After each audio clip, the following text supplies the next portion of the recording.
తండ్రి వర్ధంతి విందుకు అనాథ పిల్లలే అతిథులు. చెవిటి, మూగ పిల్లలకు మార్గాని సోదరుల ఆత్మీయ విందు. దేవాలయాల నిర్మాణం, అన్నదానాలు, పాఠశాలలు, గ్రామాభివృద్ధికి పలు గుప్త దానాలు చేసే కడియపులంక మార్గాని సోదరులు వినూత్న సంప్రదాయానికి శ్రీకారం చుట్టారు. గ్రామానికి చెందిన ప్రముఖ నర్సరీ రైతులు మార్గాని సత్యనారాయణ సోదరులు తమ తండ్రి స్వర్గీయ మార్గాని శేషయ్య 40వ వర్ధంతిని కడియపులంకలో నిర్వహించారు. విందు, వినోదాలకు దూరంగా ఉండే అనాథ పిల్లలను అతిథి దేవుళ్లుగా భావించారు. రాజమహేంద్రవరం ప్రియదర్శిని చెవిటి మూగ పాఠశాల నుండి విద్యార్థులను వారి బంధుమిత్రులుగా భావించి భోజనానికి ఆహ్వానించారు. శనివారం సుమారు 125 మంది విద్యార్థులను తమ ఇంటికి తీసుకువచ్చారు. విద్యార్థులకు అతిథి మర్యాదలతో విందు భోజనాలు పెట్టించారు. దివంగత శేషయ్య జ్ఞాపకార్థం విద్యార్థులకు దుప్పట్లు, స్వెట్స్ తోపాటు పాకెట్ మనీ కింద నగదు కూడా అందజేశారు. తండ్రి వర్ధంతి కార్యక్రమంలో ఒక మంచి కార్యక్రమానికి శ్రీకారం చుట్టి అందరికీ ఆదర్శంగా నిలిచిన మార్గాని సత్యనారాయణ సోదరులు ఏడుకొండలు, గోవిందు, వీరబాబు కుటుంబ సభ్యులను పలువురు అభినందించారు.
కూడా తెచ్చుకోరా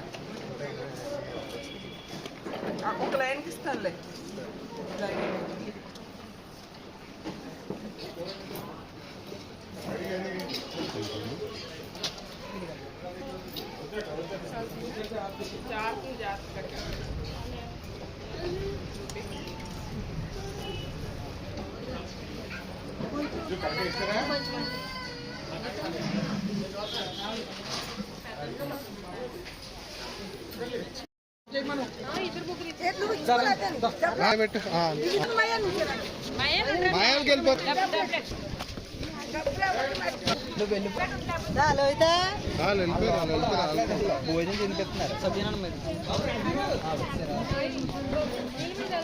ఇలా వందేటి ఇల్లు ఉన్నాయి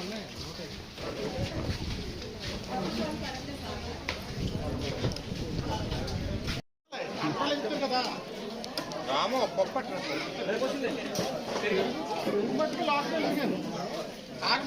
పెరికా